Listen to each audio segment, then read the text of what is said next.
నమస్తే, నేను రోజా.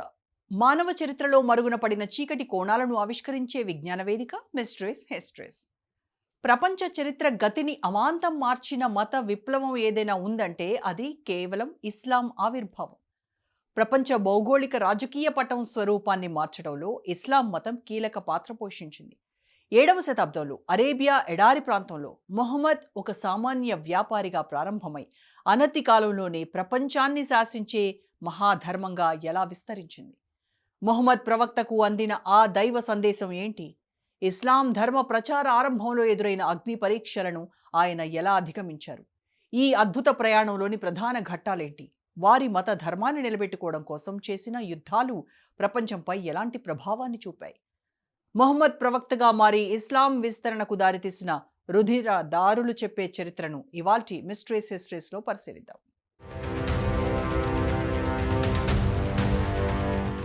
ప్రతి నమ్మకం వెనుక కొన్ని దారుణమైన ఘట్టాలు, గాఢమైన అనుభవాలు తప్పనిసరిగా ఉంటాయి.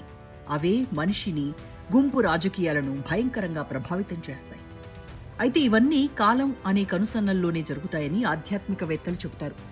కానీ ఆ కాలాన్ని వణికించి వాళ్ల భక్తి భావాలను ప్రచారం చేసి ప్రస్తుతం ప్రపంచవ్యాప్తంగా 50 కంటే ఎక్కువ దేశాలలో ముస్లింలు మెజారిటీగా ఉన్నారు. అయితే దాదాపు ప్రపంచంలోని అన్ని దేశాలలోనూ, అంటే సుమారు 190కి పైగా దేశాల్లో ఇస్లాం మతాన్ని అనుసరించే వాళ్లు నివసిస్తున్నారు.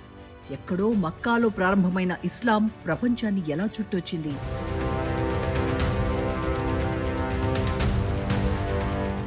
ప్రపంచవ్యాప్తంగా 200 కోట్ల మంది ముస్లింలున్నారు. అంటే ప్రపంచ జనాభాలో 25% జనాభా వీళ్లే. ఇది ప్రపంచంలోనే రెండవ అతిపెద్ద మతంగా కొనసాగుతోంది. ఎక్కువ ముస్లిం జనాభా ఉన్న దేశాల్లో ఇండోనేషియా మొదటి స్థానంలో ఉంది. ఆ తర్వాత పాకిస్తాన్, భారతదేశం, బంగ్లాదేశ్ వంటి ఆసియా దేశాలు ప్రధానంగా ఉన్నాయి. భౌగోళికంగా చూస్తే 60%కి పైగా ముస్లింలు ఆసియా పసిఫిక్ ప్రాంతంలోనే నివసిస్తున్నారు. ప్రస్తుత అంచనాల ప్రకారం ప్రపంచవ్యాప్తంగా అత్యంత వేగంగా విస్తరిస్తున్న మతాలలో ఇస్లాం ఒకటిగా నిలిచింది. మరి ఈ మత విస్తరణకు కారణమేంటి?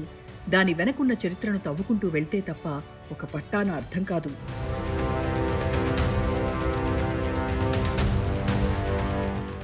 క్రీస్తు శకం 570 ప్రాంతంలో సౌదీ అరేబియాలోని మక్కా నగరంలో ఖురైష్ తెగకు చెందిన బాను హషీం కుటుంబంలో మొహమ్మద్ ప్రవక్త పుట్టారు. చిన్నతనంలోనే తల్లిదండ్రులను కోల్పోయి అనాథగా పెరిగారు. ఆయన నిజాయితీకి, క్రమశిక్షణకు నిదర్శనంగా నిలిచారు. దీంతో ఆయనను మక్కా ప్రజలు అల్ అమీన్, అంటే నమ్మకస్తుడు అని పిలుచుకునేవాళ్లు. వ్యాపారిగా ఆయన ప్రదర్శించిన ధర్మబద్ధమైన ప్రవర్తన సమాజంలో ఆయనపై గౌరవాన్ని పెంచింది.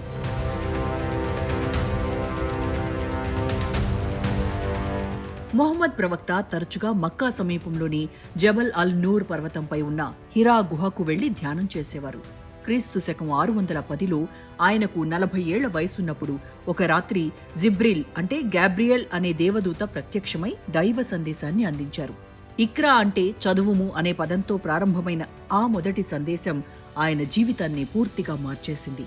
ఆ రోజు నుండే ఆయనకు ఖురాన్ వాక్యాల వెల్లడి ప్రారంభమైంది.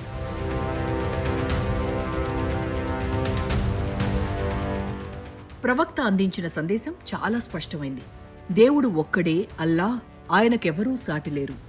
ఆనాటి అరేబియాలో ఉన్న విగ్రహారాధనను, మూఢనమ్మకాలను ఆయన వ్యతిరేకించారు.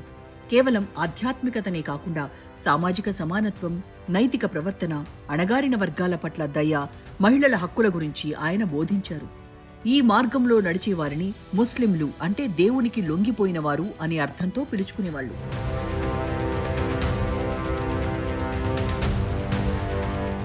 మొహమ్మద్ ప్రవక్త మొదట తన సందేశాన్ని రహస్యంగా తన కుటుంబ సభ్యులకు, సన్నిహితులకు వివరించారు. ఆయన భార్య ఖదీజా, స్నేహితుడు అబూబకర్ వంటి వారు ఇస్లాంను స్వీకరించిన మొదటి వ్యక్తులు.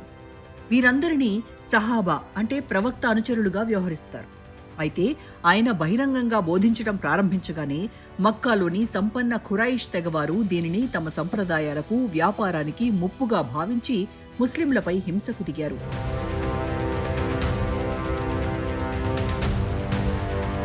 మక్కాలో హింస భరించలేని స్థాయికి చేరినప్పుడు క్రీస్తు శకం 622లో మొహమ్మద్ ప్రవక్త తన అనుచరులతో కలిసి యస్రిబ్, నేటి మదీనా నగరానికి వలస వెళ్లారు. ఈ చారిత్రాత్మక వలసనే హిజ్రత్ అంటారు. ఇది ఇస్లామిక్ చరిత్రలో ఒక కొత్త అధ్యాయానికి నాంది పలికింది.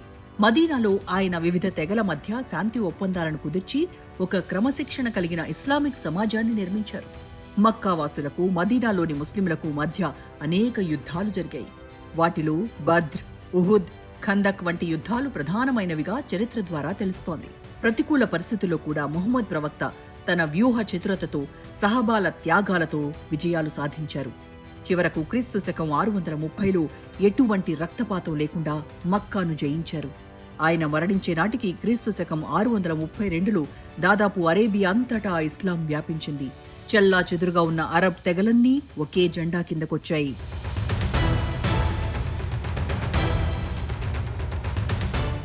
మొహమ్మద్ ప్రవక్త నిర్యాణం తర్వాత అప్పుడప్పుడే చిగురిస్తున్న ఇస్లామిక్ సమాజం ఒక పెద్ద సవాలును ఎదుర్కొంది. ఆ ఖాళీని భర్తీ చేస్తూ ఇస్లాం ధర్మాన్ని అరేబియా సరిహద్దులు దాటించి ప్రపంచ రాజ్యంగా మార్చిన వారే ఖలీఫాలు. కేవలం 10 ఏళ్ల కాలంలోనే అప్పటి అజేయమైన సామ్రాజ్యాలను ఢీకొట్టి ఒక కొత్త నాగరికతకు పునాది వేసిన ఆ కాలపు విశేషాలేంటో ఇప్పుడు చూద్దాం.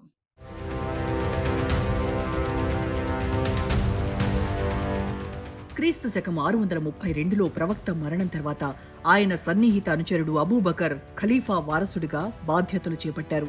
ఆయన పదవీకాలం కేవలం 2 ఏళ్లే అయినప్పటికీ అది అత్యంత కీలకమైనది. ప్రవక్త మరణం తర్వాత అరేబియాలోని కొన్ని తెగలు తిరుగుబాటు చేయగా అబూబకర్ వాటిని అణచివేసి ఇస్లామిక్ రాజ్యాన్ని విచ్ఛిన్నం కాకుండా కాపాడారు. ఈ కాలంలోనే అరబ్ సైన్యాలు అరేబియా సరిహద్దులను దాటి ఇరాక్, సిరియా వైపు అడుగులు వేశాయి. రెండో ఖలీఫా అయిన ఉమర్ కాలంలో ఇస్లామిక్ సామ్రాజ్యం ఊహించని రీతిలో విస్తరించింది. అప్పటి ప్రపంచ మహాశక్తులైన బైజాంటైన్ అంటే తూర్పు రోమన్, ససానియన్ అంటే పర్షియా సామ్రాజ్యాలు దశాబ్దాల యుద్ధాలతో బలహీనపడి ఉన్నాయి. దీనిని ఆసరాగా చేసుకుని ఖలీద్ బిన్ వలీద్ వంటి గొప్ప సేనానుల నేతృత్వంలో అరబ్ సైన్యాలు పిడుగుపాటులా దాడి చేశాయి. అతి తక్కువ సమయంలోనే సిరియా, పాలస్తీనా, ఈజిప్ట్ మొత్తం పర్షియా సామ్రాజ్యం ముస్లింల వశమయ్యాయి.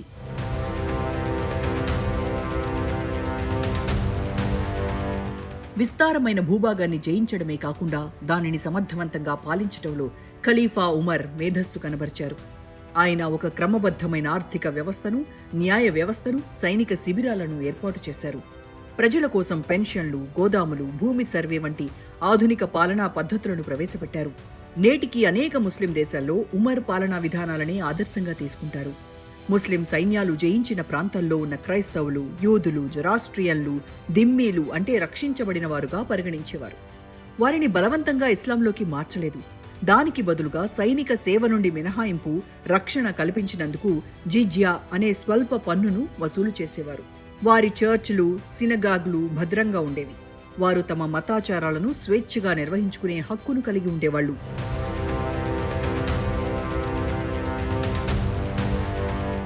సాధారణంగా ఇస్లాం కత్తితో వ్యాపించిందని ఒక అపోహ ఉంది. కానీ చారిత్రక వాస్తవాలు భిన్నంగా ఉన్నాయి. ఆ కాలంలో రాజ్య విస్తరణ వేగంగా జరిగినప్పటికీ ప్రజలు మతం మారటం చాలా నెమ్మదిగా జరిగింది. ముస్లిం పాలకులు చూపిన నైతికత, వ్యాపార సంబంధాలు, ఇస్లాంలోని సమానత్వ సందేశం ప్రజలను ఆకట్టుకున్నాయి. దీనివల్ల 100 ఏళ్ల కాలక్రమంలో క్రమంగా ఆయా ప్రాంతాల ప్రజలు ఇస్లాంను స్వీకరించారు తప్ప యుద్ధాల ద్వారా అది జరగలేదు.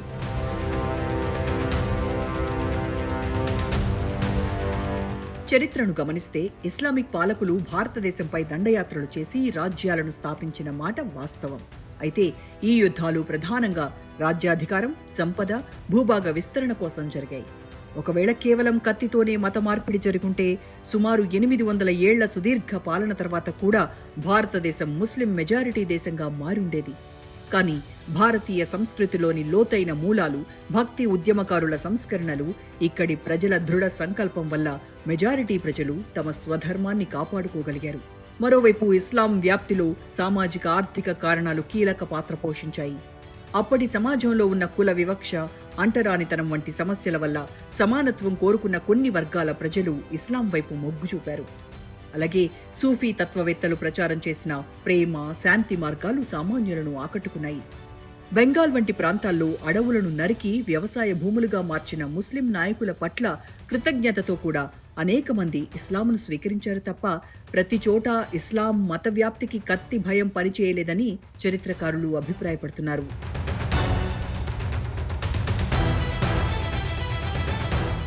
ఏకత్వానికి మారుపేరుగా నిలిచిన ఇస్లామిక్ సామ్రాజ్యంలో ఊహించని రాజకీయ సంక్షోభం తలెత్తింది.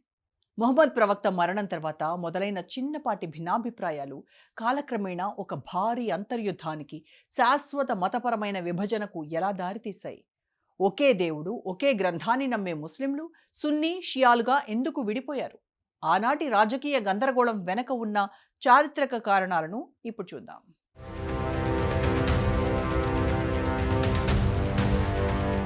మూడో ఖలీఫా అయిన ఉస్మాన్ బిన్ అఫ్ఫాన్ పాలన ముగింపు దశలో ఇస్లామిక్ సామ్రాజ్యంలో తీవ్ర అసంతృప్తి నెలకొంది. పరిపాలనా పరమైన విభేదాల కారణంగా క్రీస్తు శకం 656లో తిరుగుబాటుదారులు ఉస్మాన్ను దారుణంగా హత్య చేశారు. ఈ సంఘటన ముస్లిం సమాజాన్ని దిగ్భ్రాంతికి గురిచేయడమే కాకుండా నాయకత్వ సంక్షోభానికి దారితీసింది. ఉస్మాన్ మరణం తర్వాత ప్రవక్త అల్లుడు, సోదరుడి కుమారుడైన అలీ బిన్ అబీ తాలిబ్ 4వ ఖలీఫాగా బాధ్యతలు చేపట్టారు. అలీ ఖలీఫా అయిన వెంటనే ఉస్మాన్ హంతకులను శిక్షించాలనే డిమాండ్తో సిరియా గవర్నర్ మువావియా తిరుగుబాటు చేశారు. ఇది ఇస్లాం చరిత్రలో మొదటి అంతర్యుద్ధానికి దారితీసింది. జమల్ యుద్ధం, సిఫిన్ యుద్ధం వంటి భయంకరమైన పోరాటాలు ముస్లింల మధ్య జరిగాయి. ఈ యుద్ధాల వల్ల ముస్లింల ఏకత్వం దెబ్బతింది. ముస్లిం సమాజం రాజకీయంగా రెండుగా చీలిపోవడానికి పునాది పడింది.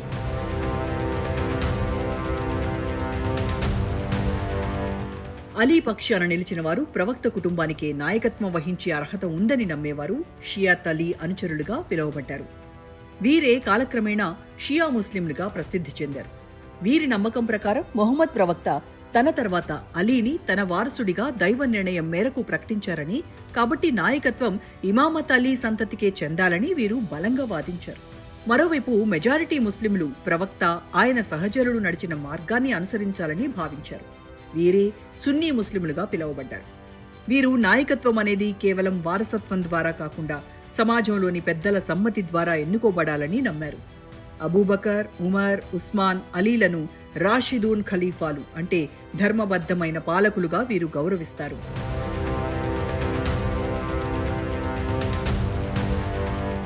క్రీస్తు శకం 661లో అలీ హత్యకు గురైన తర్వాత మువావియా ఉమాయద్ రాజవంశాన్ని స్థాపించారు. అయితే 680లో అలీ కుమారుడైన హుస్సేన్ ఉమాయద్ పాలకుడు యజీద్కు లొంగిపోవడానికి నిరాకరించి కర్బలా మైదానంలో తన అనుచరులతో కలిసి ప్రాణత్యాగం చేశారు. ఈ సంఘటన షియాల హృదయాల్లో చెరగని ముద్ర వేసింది. కర్బలా యుద్ధం తర్వాత సున్నీ షియా విభజన కేవలం రాజకీయ వివాదంగానే కాకుండా స్పష్టమైన మతపరమైన ఆచారాలు, గుర్తింపులు కలిగిన రెండు శాఖలుగా మారిపోయింది.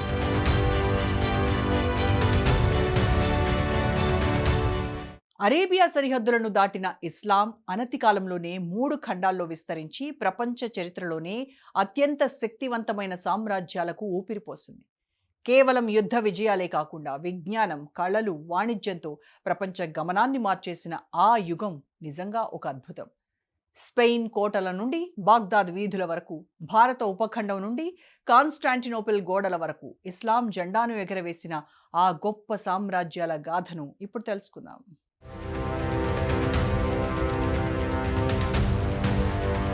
ఖలీఫా అలీ మరణం తర్వాత అధికారంలోకి వచ్చిన ఉమాయద్ రాజవంశం ఇస్లామిక్ రాజధానిని మదీనా నుండి సిరియాలోని డమాస్కస్కు మార్చింది. వీరి కాలంలో ఇస్లాం సామ్రాజ్యం ఒక ప్రపంచ శక్తిగా ఎదిగింది. పశ్చిమాన ఉత్తర ఆఫ్రికాను దాటి స్పెయిన్ వరకు, తూర్పున సింధు నది, నేటి పాకిస్తాన్ వరకు వీరి జైత్రయాత్రలు సాగాయి. అరబిక్ భాషను అధికారిక భాషగా మార్చి పరిపాలనలో ఒక కొత్త పద్ధతిని వీరు ప్రవేశపెట్టారు. ఉమాయద్ల తర్వాత అధికారంలోకి వచ్చిన అబ్బాసిడ్లు ఇరాక్లో బాగ్దాద్ నగరాన్ని నిర్మించారు. వీరి పాలనను ఇస్లామిక్ స్వర్ణయుగం అని పిలుస్తారు. వీళ్లు కేవలం యుద్ధాలకే పరిమితం కాకుండా విజ్ఞానానికి పెద్దపీట వేశారు. బాగ్దాద్లోని బైతుల్ హిక్మాలో గ్రీకు, భారతీయ, పర్షియన్ గ్రంథాలను అరబిక్లోకి అనువదించారు. గణితం, ఖగోళ శాస్త్రం, వైద్య రంగాల్లో ముస్లిం శాస్త్రవేత్తలు ప్రపంచానికి దిశానిర్దేశం చేశారు.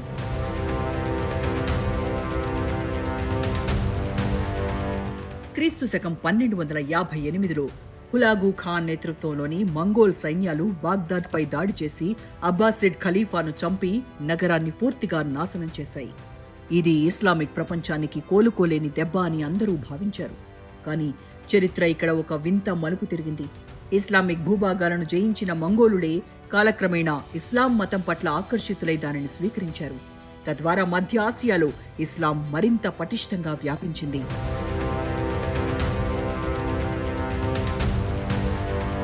1453లో సుల్తాన్ మెహమెట్ II నేతృత్వంలో ఒట్టోమన్లు కాన్స్టాంటినోపుల్ను అంటే నేటి ఇస్తాంబుల్ను జయించారు. ఇది తూర్పు రోమన్ సామ్రాజ్యానికి ముగింపు పలికి ప్రపంచ చరిత్రలో ఒక కొత్త శకానికి నాంది పలికింది. ఒట్టోమన్లు ఇస్లామిక్ ప్రపంచానికి నాయకత్వం వహిస్తూ సుమారు 600 ఏళ్లు పాలించారు. వీరి సామ్రాజ్యం ఆగ్నేయ యూరప్, ఉత్తరాఫ్రికా, పశ్చిమాసియా వరకు విస్తరించి ఇస్లామిక్ సంస్కృతిని ఐరోపా గుండెల్లోకి తీసుకెళ్లింది. 1526లో బాబర్ ద్వారా భారతదేశంలో మొఘల్ సామ్రాజ్యం స్థాపించబడింది. మొఘలుడు భారతదేశంలోని మెజారిటీ హిందూ జనాభాతో కలిసి ఒక విశిష్టమైన గంగా జముని సంస్కృతికి పునాది వేశారు. అక్బర్, షాజహాన్ వంటి చక్రవర్తుల కాలంలో ఇస్లామిక్ వాస్తుకళ, భారతీయ శైలులు కలిసి తాజ్ మహల్ వంటి అద్భుత నిర్మాణాలు వెలిశాయి. వీరి పాలనలో ఇస్లాం భారత ఉపఖండంలో ఒక బలమైన సామాజిక, సాంస్కృతిక శక్తిగా రూపుదిద్దుకుంది.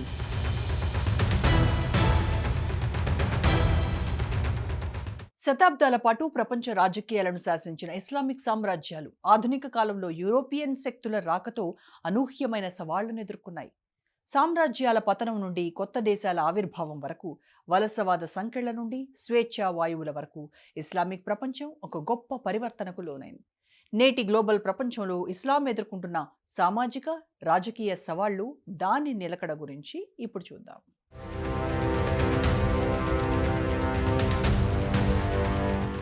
19వ శతాబ్దంలో పారిశ్రామిక విప్లవం తర్వాత యూరోపియన్ దేశాలు ఆర్థికంగా, సైనికంగా బలోపేతమయ్యాయి. బ్రిటన్, ఫ్రాన్స్, ఇటలీ వంటి దేశాలు ఉత్తరాఫ్రికా, మధ్యప్రాచ్యంలోని ముస్లిం భూభాగాలను ఆక్రమించడం ప్రారంభించాయి.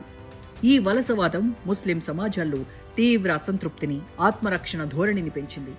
తమ మతాన్ని, సంస్కృతిని కాపాడుకోవాలనే తపనతో ముస్లిం మేధావులు వివిధ రాజకీయ, సామాజిక పోరాటాలకు నాయకత్వం వహించారు.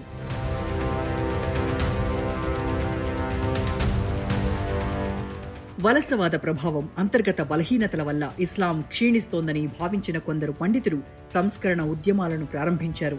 అందులో ముఖ్యమైనది సలాఫిజం. ఇస్లాం ప్రారంభకాలం నాటి స్వచ్ఛమైన ఆచారాలకు తిరిగి వెళ్లడమే ఈ ఉద్యమ ప్రధాన ఉద్దేశం. అయితే ఈ సంస్కరణవాదం కాలక్రమేణా వివిధ పాయలుగా చీలిపోయింది. కొందరు విద్య, సామాజిక మార్పు వైపు మొగ్గు చూపగా, మరికొందరు వలసవాదులను ఎదిరించడానికి సాయుధ మార్గాలను ఎంచుకున్నారు.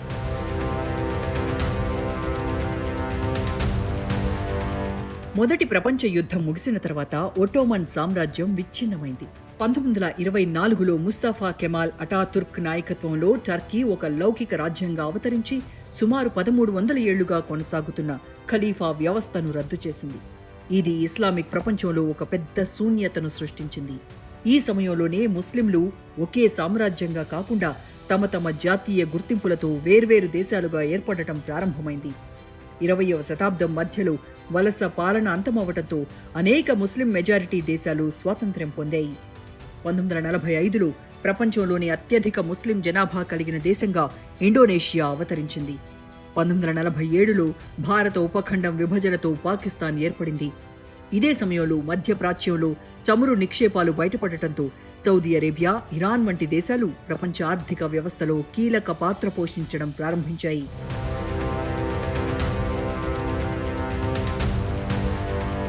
నేడు ప్రపంచవ్యాప్తంగా 1.9 బిలియన్ల జనాభాతో ఇస్లాం వేగంగా విస్తరిస్తున్న మతంగా ఉంది.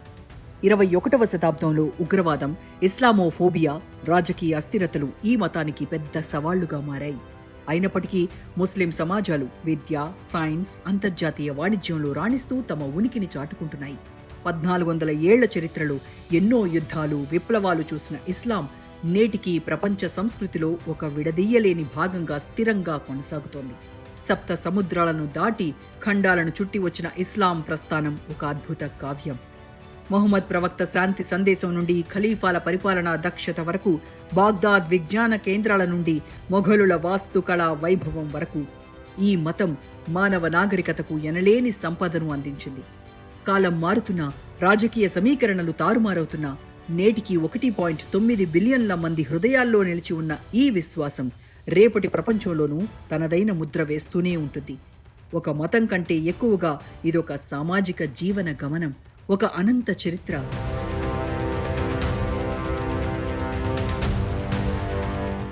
ప్రస్తుత కాలంలో కొన్ని ఉగ్రవాద సంస్థలు గజ్వాయే హింద్ వంటి తీవ్రవాద భావజాలంతో భారతదేశాన్ని ఇస్లాం దేశంగా మార్చాలని కలలు కంటున్నాయి. మతాన్ని ఒక ఆయుధంగా వాడుకుంటూ యువతను తప్పుదోవ పట్టిస్తున్న ఉగ్రవాద సంస్థలు. అయితే ఇటువంటి వినాశకరమైన ఆలోచనలు ఆధునిక ప్రజాస్వామ్య వ్యవస్థకు, అంతర్జాతీయ చట్టాలకు విరుద్ధం. ఈ ఉగ్రవాద సంస్థల ఉద్దేశాలు మతపరమైనవి అని చెప్పుకున్నప్పటికీ అవి వాస్తవానికి రాజకీయ అస్థిరతను సృష్టించే కుట్రలే అని ప్రపంచవ్యాప్తంగా గుర్తిస్తున్నారు. ఉగ్రవాదులు ప్రచారం చేసే జిహాద్ భావజాలానికి సాధారణ ముస్లింల జీవన శైలికి చాలా వ్యత్యాసం ఉంది. భారతదేశంలోని మెజారిటీ ముస్లింలు ఈ దేశ రాజ్యాంగాన్ని, ఇక్కడి భిన్నత్వంలో ఏకత్వాన్ని గౌరవిస్తారు. తీవ్రవాద సంస్థల హింసాత్మక మార్గాన్ని వారు కూడా ఖండిస్తున్నారు. చరిత్రలో జరిగిన కొన్ని బలవంతపు మత మార్పిడుల ఉదాహరణలను పట్టుకొని మొత్తం మత వ్యాప్తి అంతా కత్తితోనే జరిగిందని చెప్పడం చారిత్రక పరిపూర్ణత అనిపించుకోదు. అది సామాజిక, రాజకీయ, ఆధ్యాత్మిక కారణాల సమ్మేళనం.